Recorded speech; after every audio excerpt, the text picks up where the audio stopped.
Welcome to Slide Egg. Let's create an amazing photo frame morph effect in PowerPoint. It's super simple and looks fantastic. I've already added some images to save us time. Start by selecting a slide and duplicating it. Now, on the duplicate slide, delete the background image. Next, select the image you want to edit. Duplicate it, go to the Picture Format tab, and apply the blur effect from the Artistic Effects menu. Once that's done, right-click the image, choose Format Options, and set the picture radius to 17. Now, we'll use this blurred image as the background. Right-click the image, select Cut, and paste it into the slide background by choosing Picture or Texture Fill in the background settings. For the second image, click the Crop tool and adjust it to a rectangular size.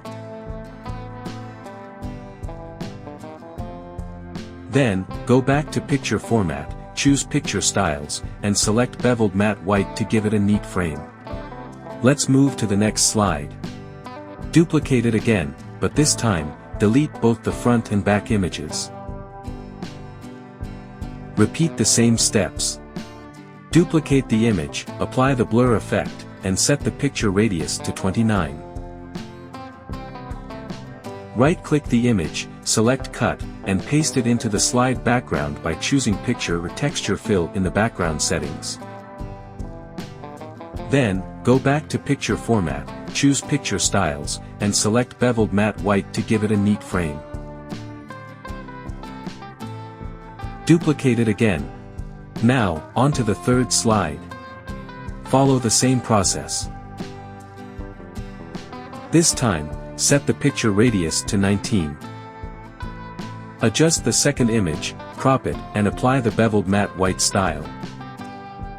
Once all the slides are ready, select them all and apply the Morph transition from the Transitions tab.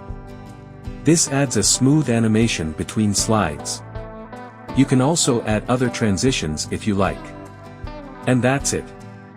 Your stunning photo frame morph effect is ready to go. It's an eye-catching, professional result that's easy to create. Thanks for watching, and don't forget to like, share, and subscribe for more creative ideas.